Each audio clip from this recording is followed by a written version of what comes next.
All right, Krystal, what's on your radar? Well, we got some big news out of the Joe FDR Biden campaign. Former Obama chief of staff and Chicago Mayor Rahm Emanuel is having regular conversations with Biden about everything from policy to politics to VP selection. Super cool having the guy who helped kill the public option and push back against doing Obamacare at all and presided over the Laquan McDonald shooting and sold himself to Wall Street is step one on the path to the most progressive administration in history. The Chicago Tribune has the details. If you're wondering what kind of advice Rahm is offering to Biden, consider this knowledge nugget laid down on a podcast recently when David Axelrod asked if he thought Biden would offer a more progressive agenda in response to the ongoing pandemic. Rahm replied, "The moment may call for it, and I'm a big believer in never allowing a crisis to go to waste. But the whole primary was a couple people in our party talking about a revolution and a couple people in our party talking more reform than revolution. And what Biden is now saying is, well, the post-COVID world requires a revolution. And I'm surprised because he did not win on the revolution model. He won on the reform model." Now, we have, of course, talked here about why Biden won and why Bernie lost. The idea that Biden won some sort of policy debate is ridiculous. People wanted the Sanders plan, but they wanted a trusted, media-anointed electability figure more. That's why we have Joe Biden. It's not that complicated. In line with that awesome view of how Americans are really clamoring for nothing will fundamentally change, Emanuel laid down this gem of a policy idea. Just wait, Sagar's head is about to explode when I say this. Rahm said that the federal government should offer added unemployment benefits to trade laid-off workers for computer coding and cybersecurity jobs that are in high demand. It's the skills gap, people. That's really what's going on here. This is all going to be great. Now, here's the thing. We all know how this is going to go. The people who aren't on the public task forces are the ones who are going to have the real power, people like Rahm and people like Larry Summers and the donor set who Biden now has the luxury of spending essentially all of his time catering to. He's not doing anything else. We know exactly how this is going to go because we also see exactly right now how it is going in real time as Democrats roll over at best and are actively complicit at worst in what has got to be the worst, most pro-corporate COVID response in the entire world. David Sorota's up with a great piece on this. You all should check it out. Writing at The Guardian in a piece titled, "Democrats are fueling a corporate counter-revolution against progressives," David writes, "Democrats' entire 2018 electoral campaign told America that the opposition party needed to win back Congress in order to block Trump's regressive agenda. And yet, when the Republicans proposed a bill to let Trump's appointees dole out government cash to their corporate allies with no strings attached, that same opposition party mustered not a single recorded vote against the package. Not one." After detailing the worst of the trillions for corporate America and unemployment for you plan, Sirota explains that taken together, the spectacle was more confirmation that whatever resistance exists in the nation's capital, it is so often performance art rather than anything real. Well said, my friend, something that risers certainly know as well. It's all just so brazen, so out in the open. The intentional humiliation of progressives, the mass shaming of anyone who dare question Biden's record or approach, the hysteria of Trump is literally Hitler coupled with an agenda that has only consistently handed him and his administration more power. I mean, really think about that. The same people who would tell you that you should vote Joe even if he boiled and ate babies, as we covered here last week, because Trump is that bad, just handed him $4 trillion in unaccountable play money. It is literal insanity. But to the resistance mindset, that is not the unconscionable thing. What's unconscionable is those of us who would maybe demand more from Joe Biden, who would even think about wielding the one clear-cut, tiny bit of power which we are granted in this democracy, which is our vote. The expectation is that they should be able to just shove Rahm and his Learn to Code program and king of neoliberalism Larry Summers and Jamie Dimon for Treasury Secretary down our throats. And if we don't say, "Thank you, sir, can I have another?" then we are the bad guys. Now, I'm not looking to pick on Cenk here again, but it is exactly that mindset which informs a tweet like this. Establishment tribe. Just because Democrats take billions from corporate donors doesn't mean they serve corporations. Republican tribe. Ha ha, Democrats are corrupt while their side takes away more. New leftists. Since my options suck, I won't make a choice because I'm brave. Now look, it's easy to pretend that holding your nose and, in the words of Jill Biden, swallowing hard and voting Joe is the only grown-up and truly brave thing to do, and that by implication, it's somehow evasive and even abdication of duty and maybe cowardly to refuse to pick between these stab me, shoot me choices that you have been offered. But for people who really care about politics, and that includes, I'm sure, most of you who are watching this show, not reflexively voting for Joe might actually be a difficult and certainly very active and maybe, yes, ultimately a brave choice because it flies in the face of societal expectations. Sure, I've had progressives, actual progressives, confess to me that they fantasize about Trump winning and the look on all the establishment faces that stuffed Biden down our throat that it backfired. And let's be clear, there's nothing brave about that impulse. But there's something else that's going on here, a theory of political change that requires withholding your vote in the face of sustained shaming and bullying and cajoling and threats to your identity as maybe a woman or a progressive or maybe as a person of color if you don't fall in line. We're stuck in this lesser of two evils box with no easy escape, and actively refusing to pick might just be the only way out. Just the hint of this type of thinking has already produced some modest results. Let me explain. Now, I know the task forces are pathetic, let's be clear. But the fact that we even got that or any rhetoric about FDR, talk of revolution, or lip service to progressive ideals is because some of you, some of us, were willing to say, you gotta earn my vote. And if more had been willing to say that, then Team Biden would feel pressure to do more. If a large enough chunk of the movement held out, then we could have actually won something real, rather than FDR for dummies and some task forces that will improve a platform which is largely irrelevant without a leader to fight for the planks of that platform.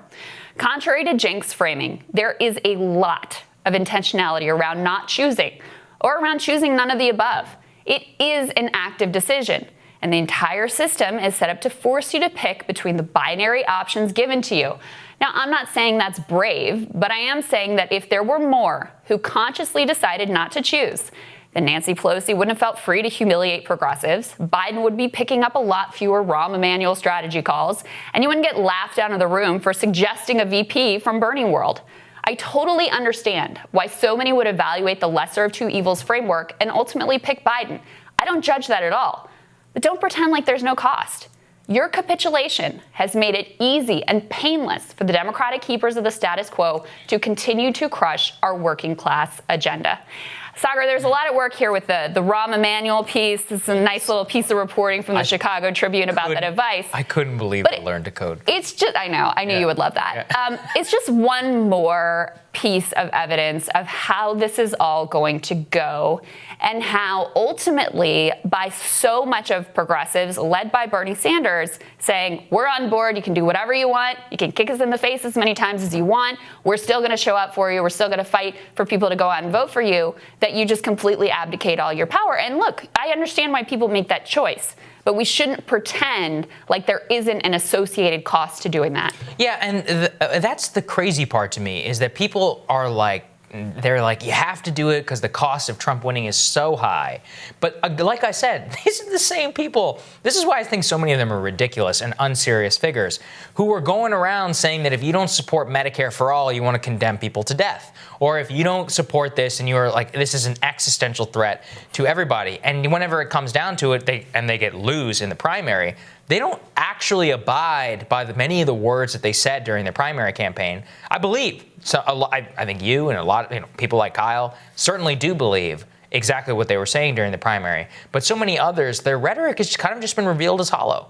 And so much of their actions hasn't really lined up behind the way that they talked so much during the campaign. And it looks so cynical that it's like, wait, were you just empty and talking this whole time? Like, if you're out there saying that it is an existential threat, that if without these policies, one more day condemns people to death, etc., shouldn't you be fighting as hard as you possibly can in order to get that agenda into the platform of the new campaign? Because just signing, I mean, this is basic power dynamics. And maybe that's what it is. A lot of these people are just unserious about politics. I've said that before. They actually just don't know or understand how politics works, I guess. I think if your frame is, and I think a lot of people like sincerely hold this frame. I don't want to denigrate the view. I think a lot of people sincerely believe that Trump is that bad, that he is maybe not Hitler, but he is that grave of a threat, that he is that outrageous of a nation destroying, constitution, destroying threat, that it justifies just completely, we got to do everything we can, no matter what, to get him out. And so I get that. But to paint falling in line which is what all the pressure is on you to do as somehow like a brave choice, I just think that's disingenuous. I don't think it's true. I also don't know that like bravery is really the metric to use here. Like you can make a brave choice that's freaking stupid, right? You can make you can make a cowardly choice that's the right choice. It doesn't really line up like that. But to pretend like this is a brave and and trailblazing choice to fall in line with the guy that literally everyone in polite society wants you to fall in line with, that's ridiculous. And it ignores that there is a real price to pay on the other side, which is that you lose during this time right now. Like right now is when you have any chance to change the trajectory of the Biden administration, to set in place like the promises that are made, which research shows there is some pressure on presidents to adhere to the promises that they laid out and that they made on the campaign trail. So to get those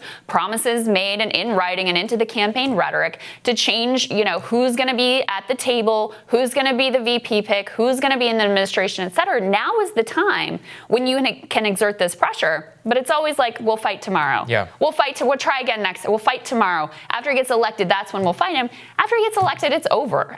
The wheels will be set in motion by that time. And yeah, you can try. I mean, I'll try too. But it's very, very unlikely at that point that you're going to change the course. Well, let's exactly game through this. Again, this is why I don't think people understand power in politics and how this all works. The transition team is getting made right now. They're legally obligated in order to make the transition team now while they're the nominee. Right. Which means that after you win, it's too late. The transition team binders are done. I mean, the way Hillary Clinton's, I want people to actually know, before Hillary even lost, she had binders in which she had down to the sub-cabinet level appointees picked out, ready to go, paperwork, submit to Congress.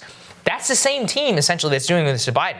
Personnel is policy. The personnel is being picked right now. So the fight is right now, not afterwards. Because guess what? I mean, you may be able to nix a nominee, but nixing somebody is not the same as putting somebody in who agrees with you, and multiply that by the entire government when 1,000 or 2,000 people that are going to immediately come into office.